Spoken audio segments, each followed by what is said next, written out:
பாண்டியன் ஸ்டோரில் பார்த்தீங்கன்னா செந்திலுக்கு மாமனார் வேலை வாங்கி கொடுத்துட்றாரு. அப்படியே அவருக்கு தலகால புரியல, மயக்கமே வந்துடுது. மீனாவும் ரொம்ப ஹாப்பியாகிறாங்க. அதுக்கப்புறம் வீட்டுக்கு போகணும்னு சொல்லிட்டு இந்த விஷயத்தை போய் வீட்டில் சொல்லணும் அப்படின்ட்டு வராங்க. பார்த்தா வரையிலே டே ஃபோன் பண்ணுறேன் எடுக்கவே மாட்டேங்கிற, வாடா கடைக்கு அப்படிங்கிறாங்க. இல்லைப்பா அது வந்துப்பா டே வாடா அப்படிங்கிறாங்களா. இல்லைப்பா வீட்டுக்கு வாங்கப்பா ஒரு விஷயம் சொல்லணும். ஒரு விஷயம் சொல்லணுமா, என்ன இவன் சொல்கிறான் அப்படின்னு நினச்சிக்கிட்டு இருக்காங்க. அதுக்கப்புறம் நீ ரொம்ப தாண்டா பண்ணுற அப்படின்னு சொல்லிட்டு இங்கே பாண்டியன் என்ன பண்ணுறாங்க, கிளம்பி வராங்க. இங்கே வீட்டுக்கு வந்ததுக்கப்புறம் எல்லாரையும் கூப்பிட்டு வச்சுக்கிட்டு ஒரு சந்தோஷமான செய்தி சொல்ல போகிறேன் மாமா அப்படிங்கிறாங்க. மீனா என்னப்பா என்ன விஷயம், அப்பா அப்பாவுக்கு எதுவும் முடியலையா, போனேன் ஒன்றும் இல்லைன்னு சொல்லிட்டேன், அப்புறம் இந்த பையன் அங்கே வரல அப்படிங்கிறாங்க. இல்லை இந்த முதல்ல ஸ்வீட் எடுத்துக்கோங்க அப்படின்னு ஸ்வீட்டை கொடுக்குறாங்க. என்ன விஷயம் என்ன அப்படிங்கல, இந்த மாதிரி அவருக்கு வேலை கிடச்சிருச்சு. டேய் என்னடா சொல்கிற, ஆமாப்பா எனக்கு வேலை கிடச்சிருச்சு அப்படிங்கல. டேய் எப்படிரா, நான் பரீட்சை எழுதுனதில்ல அப்படித்தான் அப்படிங்கிறாங்க. ஓ பரீட்சை எழுதி ஜெயிச்சிட்டியா அப்படின்ட்டு கை கொடுங்க கை கொடுங்கன்னு எல்லாரும் செந்திலுக்கு கை கொடுக்குறாங்க. கோமதிக்கு சந்தோஷம் தாங்கலை, அப்படியே செந்தில் வந்து கட்டி பிடிச்சிக்கிறாங்க. டே இனிமேலாவது உனக்கு நல்ல காலம் பிறந்துருச்சுடா அப்படிங்கிறாங்க. மீனாவும் ரொம்ப ஹாப்பியாகிறாங்க. பாண்டியன் பார்க்குறாங்க. பரவாயில்ல சரி, எப்படியோ நல்லபடியாக வந்துட்டா சரி தான், நானா வேணாங்கிறேன். அப்போ இன்னைக்கு கடைக்கு தான் நான் வேற ஆள் சேர்க்கணும் அப்படிங்கிறாங்க. ஏங்க புள்ள நல்லபடியாக வந்திருக்கான், கடைக்கு இப்போ வந்து பேசணுமா, ஏய் இதாண்டி நடப்பு, அடுத்து நான் கடைக்கு என்ன பண்ணணும், ஆள் சேர்க்கணும், அதைத்தான் சொன்னேன், இதில் என்னடி தப்பு, யதார்த்தத்தை சொன்னால் யாருமே இந்த உலகத்தில் புரிஞ்சிக்கவே மாட்டீங்களா அப்படின்னு அவர் சொல்கிறாரு. அதுக்கப்புறம் இல்லைங்க மீனா பாருங்க முகம் ஒரு மாதிரியா வாடுதில்ல, அதெல்லாம் இல்லை நீ அடங்கு, அதெல்லாம் அந்த புள்ள தங்கம் பெத்த புள்ள, எதுவும் தப்பாக எடுத்துக்காது. ஏப்பா நீ எடுத்துக்கிட்டியாப்பா, அச்சிச்சோ மாமா அப்பெல்லாம் எடுத்துக்கல மாமா, நீங்கள் வேறு லெவல் மாமா அப்படிங்கிற மாதிரி பேசுது. அடுத்து பார்த்தா ரொம்ப ஹாப்பி ஆகிட்டு வெளியில் வந்து கத்துறாரு, என் பிள்ளைக்கு வேலை கிடச்சிருச்சு அப்படி இப்படின்ட்டு. ஏற்ற வீட்டில் பார்த்தா பயங்கரமாக காண்டாகிறாங்க. எப்படா அது இவனுக்கு வேலை கிடச்சிச்சு, இதை எப்படியாவது கண்டுபிடிக்கணும், இவெல்லாம் பரிச்சு எழுதி வந்திருக்க மாட்டான்டா, ஏதோ பணம் கொடுத்து சம்திங் இதை கண்டுபிடிக்கணும் அப்படின்னு சொல்லிட்டு தோண்டி துருவி அவன் ஆஃபீஸுக்கு போகிறாங்க. வேலையெல்லாம் எங்கெங்கே கிடைக்குது, யார் மூலமாக வருது அப்படிங்கிறத தோண்டி துருவி பார்த்துக்கிட்டு இருக்காங்க. இவரும் பார்த்தா செந்தில் என்ன பண்ணுறாங்க, முதல் நாள் வேலைக்கு கிளம்புறாங்க. ரொம்ப சந்தோஷமாக அப்பாவுக்கும் கால் பண்ணி சொல்கிறாங்க. மீனாவும் செந்திலும் அவங்களும் நல்லபடியாக போயிட்டு வாங்க மாப்பிள்ள அப்படிங்கிறாங்க.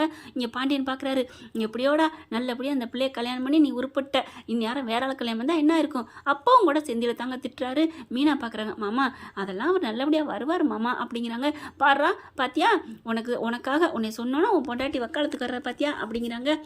எல்லாருமே அப்படித்தானே மாமா, உங்களுக்காக இன்னமும் அத்தை பேசலையா வக்காலத்து அப்படின்னு மீனா சொல்ல, சரி சரி விடு அப்படிங்களையே. என்னடி பேசுனேன், என் வீட்டுக்காரர் பேசுனதால நியாயம் இருந்தால் நான் நியாயம்னு சொல்லுவேன். ஓ அப்புறம் அப்படிங்கிறாங்க. என்னவோ அப்புறம் வேசம் வாய மூடுறி அப்படிங்கிறாங்க. நீங்கள் போங்க கிளம்புங்க வேலைக்கு அப்படின்ட்டு கடைக்கு போக சொல்லிடுறாங்க. ஆள் வேணும்னு சொல்லிட்டு பேப்பரில் போடணும், இல்லைன்னா கடை நோட்டீஸில் எழுதி ஒட்டணும் அப்படிங்கிறாங்க. அதை அழகாக எழுதி வாங்கிட்டு போகிறாங்க. ராஜி தாங்க எழுதி கொடுக்குறாங்க கடைக்கு வேலைக்கு ஆட்கள் தேவைங்கிறத. அதுக்கப்புறம் கிளம்பி போயிடுறாங்களா. போனதுக்கப்புறம் இவங்க வேலைக்கு கிளம்புறாருங்க. பாவங்க ஒரு நாள் தாங்க வேலைக்கு போயிட்டு வராரு. போயிட்டு வந்து நல்லபடியாக சந்தோஷமாக எல்லாருக்கும் கொண்டாடுறாங்க. ஸ்வீட் கொடுக்குறாருங்க. முதல் நாள் வேலைக்கு போயிட்டு வந்தில்ல அப்படின்னுட்டு, ஏண்டா வேலை கிடைச்சோன்னே கொடுத்துட்ட ஸ்வீட்டு, அப்புறம் எதுக்குடா இதுக்கு மறுபடியும் அப்படிங்கல. இல்லைம்மா எனக்கு ரொம்ப சந்தோஷமா இருக்குன்னு எல்லாருக்கும் கொடுக்குறாங்க. அவ்வளோ ஹாப்பியாகிறாங்க. அப்படியே மீனாவும் செந்திலும் நைட்டு படுக்கையில் எனக்கு ரொம்ப சந்தோஷமா இருக்குங்க, அப்பா இவ்வளோ நல்லது பண்ணியிருக்காருல அப்படிங்கல. உண்மையிலே மீனா என் அப்பா கூட எனக்காக இவ்வளோ செஞ்சதில்லை, உன் அப்பா எனக்கு எவ்வளோ பார்த்து பார்த்து பண்ணியிருக்காரு அப்படிங்கிறாங்க. பார்த்து பார்த்து 10 லட்சத்தை ஆட்டையை போட்டாரு, அதாவது அவர் போடாட்டி உங்ககிட்ட இருந்து வாங்கிட்டார்ல, அப்புறம் என்ன அந்த ஒரு 10 லட்சம் பணத்தை உன் மாமனார் வாங்கினாரு அப்படிங்கிறதுக்காகவோ என்னமோ அவர் பொண்ணுக்கிட்டேருந்து நீ 10 லட்சத்தை வாங்கிட்டீங்க அப்படி தாங்க தோணுது. அடுத்த மறுநாள் அப்படி நைட்டு இப்படி பேசிக்கிட்டே படுக்கிறாங்க. ரொம்ப சந்தோஷமா இருக்காரு. எனக்கு இந்த மாதிரி ஒரு நாள் எனக்கு அமையும் நினைக்கவே இல்லை மீனா, ஐயோ எனக்கு ரொம்ப சந்தோஷமா இருக்குன்னு சொல்லிட்டு அவ்வளோ ஹாப்பியாக தூங்குறாங்க. காலையில் எழுந்திரிக்கிறாங்க. பார்த்தா வேகமாக கிளம்புறாங்க வேலைக்கு. இங்கே மீனா நானும் கொண்டாந்து விட்டுட்டு வரேன் உன்னைய. இல்லைங்க நீங்கள் கிளம்புங்க, நான் இங்கிட்டு போகணும், நான் போய்க்கிறேன். அதெல்லாம் இல்லை மீனா, நான் உன்னை விட்டுட்டே வரேன் அப்படின்னு இவங்க 2 பேரும் பேசுகிறதையும் பழகிறதையும் பார்த்துட்டு அப்படின்னு தங்கமேலு கண்ணு வைக்குதுங்க. இதை சொல்லுவாங்க இல்லையா, ஒருத்தர் போல் ஒரு கண் போல் இன்னொரு கண் இருக்காதுன்ட்டு. அந்த இதில் மூட நம்பிக்கையெல்லாம் தப்பு தான், நினைக்கக்கூடாது தான், இருந்தாலும் அப்படி கண்ணு வைக்குதா. கண்ணு இல்லை ஆசை பாசம், தம்ம புருஷனை இப்படி இந்த மாதிரி போகணும் வைக்கணும் அப்படின்னுட்டு. அதுக்கு நம்ம நேர்மையாக இருக்கணும். மீனாகிட்ட நேர்மை சத்தியம் உண்மை எல்லாமே இருக்குது. அதனால அவங்க புருஷன் தாங்குறாங்க. உங்ககிட்ட அப்படி இருந்துச்சுன்னு சரவணனும் தாங்கினாரு தான். ஆனால் பொய் மேலே பொய்யா சொல்லி வச்சிருக்கியம்மா, புழுகு முட்டையாக இருக்கியே, உன்னை எப்படி சுமக்க முடியும், கணக்கும் தானே. ஆனால் ஆசைப்படுற பாவம் புள்ளத்தாச்சியாக இருக்க என்ன பண்ணுறது. இவங்க அப்படியே பெருமூச்சு விடுறாங்க. இவங்க 2 பேரும் கிளம்பி வெளியில் வரையில் பார்த்தா போலீஸ் வருதுங்க. போலீஸ் மட்டும் இல்லைங்க, லஞ்ச ஒழிப்புத்துறையிலேருந்து வர்றாங்க. என்னாச்சு ஏதாச்சு அப்படிங்கிற எல்லாரும் பதட்டத்தோடு கேட்குறாங்க. என்ன அப்படிங்கிறாங்க. இந்த மாதிரி லஞ்சம் பணம் கொடுத்து நீங்கள் வேலை வாங்கியிருக்கீங்க, எங்களுக்கு தகவல் கிடச்சிருச்சு அப்படிங்கிறாங்க. ஐயோ அப்படிலாம் இல்லைன்னு எவ்வளோ சொல்லி துடிக்கிறாங்க. பாண்டியன் பார்க்குறாரு, என்னடா இந்த மாதிரி சொல்கிறாங்க, நிஜமாவா? அது வந்து இல்லைப்பா அப்படின்னு தடுமாறுறாரு. தடுமாறையில் இங்கே பார்த்துடுறான், கவனிச்சிடுறாங்க அப்பங்காரன். என்ன பிள்ளைங்களை பற்றி தெரியாதா? மீனா என்னம்மா இது அப்படிங்கல. மாமா அது வந்து அப்படி போலீஸ் நிற்கிறதுனால என்ன பண்ணுறது, உண்மையை சொல்ல முடியலை மீனானால. இல்லை மாமா அது வந்து மாமா அப்படிங்கிறாங்க. அப்படிலாம் இல்லை, அவர் எழுதித்தான் பாஸ் ஆகித்தான் வந்தார் அப்படிங்கிறாங்க. ஹலோ என்னம்மா நினச்சிட்டு இருக்க, என்ன பொய் புழுகுறீங்களா அப்படின்னு சொல்லிட்டு அந்த போலீஸ்காரவங்க என்ன சொல்கிறாங்க, அதெல்லாம் விசாரிச்சாச்சு, உங்கள் புருஷன் மட்டும் இல்லை அவங்களோட சேர்ந்து 7-8 பேர் இந்த மாதிரி காசை கொடுத்து வாங்கியிருக்காங்க, எல்லா தகவலும் வந்துருச்சு, எங்களுக்கு இன்ஃபர்மேஷன் நல்லா கரெக்டாக வந்ததுனால தான் போய் விசாரித்தோம், அந்த வாங்கினாங்களே பணம் அவங்கக்கிட்ட இருந்து 10 லட்சம் அதையும் ஆட்டையை போட்டவனையும் பிடிச்சாச்சு, எல்லாம் கம்பியை நீட்டிருக்காங்க, உனக்கு தான் கடைசி ஆள், வாயா கிளம்பியா அப்படின்னு சொல்லிட்டு அப்படியே சட்டையை பிடிச்சி இழுக்கிறாங்க.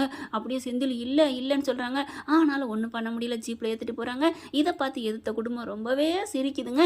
எப்படா அண்ணன் காலியாவன் தின்ன காலியாகும்னு நினைப்பாங்க இல்லையா, அந்த மாதிரி அங்கே நொந்துக்கிட்டு இருக்காங்க. மீனா உடனே அவங்க அப்பாவுக்கு கால் பண்ணுறாங்க. அப்பா இந்த மாதிரி ஆயிடுச்சுன்ட்டு அப்படியே பார்க்குறாங்க. என்னம்மா சொல்கிற? ஆமாப்பா அப்படிங்கிறாங்க. சரிம்மா நான் ஸ்டேஷனுக்கு வர்றேன் அப்படின்ட்டு போயிடுறாங்க. இங்கே பாண்டியன் பார்க்குறாரு, கோமதியும் பார்க்குது. மீனா என்ன உண்மை எங்ககிட்ட சொல்லு அப்படிங்கல. உண்மை எல்லாத்தையும் சொல்லிடுறாங்க. அதுக்கப்புறம் அப்போ இவன் லஞ்சம் கொடுத்தா வாங்கினானா, அவனுக்கு ஏதுமா 10 லட்சம் அப்படிங்கல.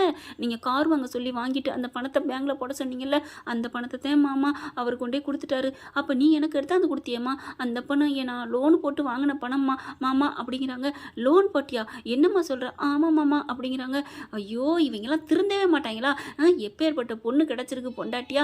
ஐயோ அப்படின்னு நொந்துக்கிட்டு பாண்டியன் என் தலை எழுத்து. சரி வா கிளம்பு, அந்த பையன் எடு, நான் ஸ்டேஷனுக்கு போகணும் அப்படின்னு கிளம்புறாங்க.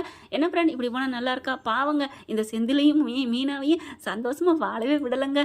அதாங்க அந்த கண்ணு வச்சாங்கன்னு சொன்னேன்ல, அப்படியா? இல்லை லஞ்சம் கொடுத்து வேலை வாங்குறது தப்பு தானங்க, அந்த தப்புக்கு தண்டனையை அனுபவிச்சுட்டு வந்தால் தான் கரெக்டாக இருக்குமா என்னன்னு புரியலை. கமெண்ட் பாக்ஸில் சொல்லிடுங்க ஃப்ரெண்ட்ஸ். இந்த பதிவு உங்களுக்கு பிடிச்சிருந்துச்சுன்னா உங்கள் பொண்ணான கையில் ஒரு லைக்கை போட்டு சப்ஸ்கிரைப் பண்ணிடுங்க. Thank you friends.